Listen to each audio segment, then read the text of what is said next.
Hello everyone, আসসালামু আলাইকুম। খুব সহজ পদ্ধতিতে ফালুদা রেসিপি আপনাদের জন্য নিয়ে এলাম। চলুন দেখে নেওয়া যাক কিভাবে এই মজার রেসিপিটি আমি করেছিলাম। এক প্যাকেট ফালুদা মিক্স নিয়েছিলাম, আমি নিয়েছিলাম ম্যাঙ্গো ফ্লেভারের।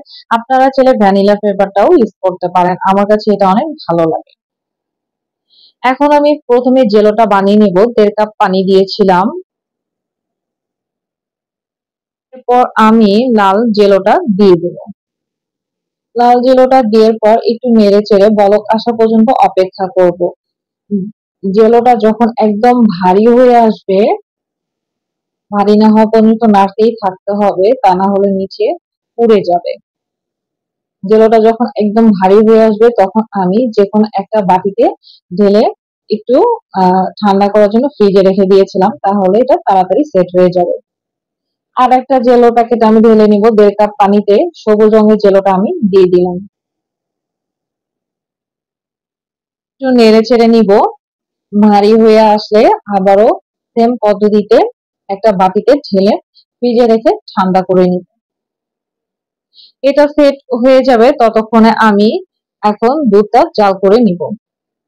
ফালুদার জন্য 1 কেজি দুধ আমি ঢেলে দিলাম কড়াইতে।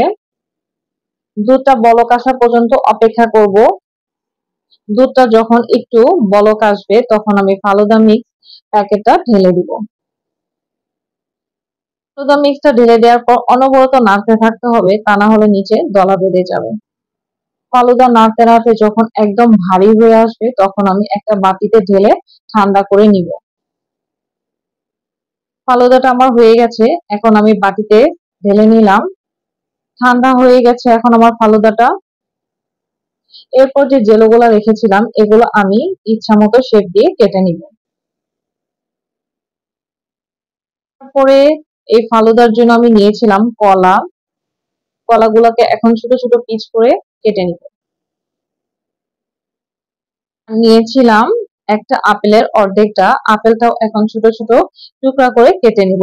আপনারা চাইলে যে কোনো ফল ইউজ করতে পারেন। এরপর নিয়েছিলাম চেরি ফল, চেরি ফলগুলোকে আমি ছোট ছোট টুকরা করে কেটে নিয়েছি।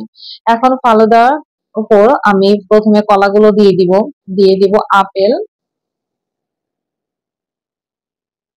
তারপর একটু বেদানার কিছু বেদানার কোয়া রেখেছিলাম সেগুলো এখন দিয়ে দিব, দিয়ে দিব চেরি ফল, তারপর দিয়ে দিব জেলো, সবুজ রঙের জেলো আর লাল রঙের জেলো দিয়ে আমি সাজিয়ে পরিবেশন করেছি। এরপর কিছুক্ষণ আপনি ফ্রিজে রেখে তারপরে পরিবেশন করতে পারেন। তো দারুণ মজার ফালুদা মিক্স রেসিপিটা আমার হয়ে গেছে। দারুণ মজার এই ফালুদা মিক্স রেসিপিটি আপনাদের কেমন লাগলো কমেন্ট করতে ভুলবেন না।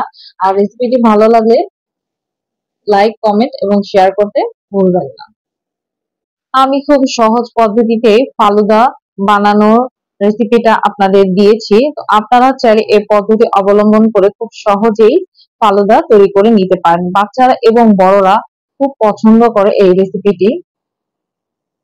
ঠান্ডা ঠান্ডা ফালুদা মিক্স খেতে কিন্তু দারুণ লাগে। তো খুব সহজে আপনারাও তৈরি করে নিতে পারেন ফালুদা মিক্সের এই রেসিপিটি। সবাই ভালো থাকবেন, নেক্সট ভিডিও নিয়ে আবার দেখা হবে। আল্লাহ হাফেজ। আমার ভিডিওগুলো যদি আপনাদের ভালো লেগে থাকে চ্যানেলটিকে সাবস্ক্রাইব করতে ভুলবেন না।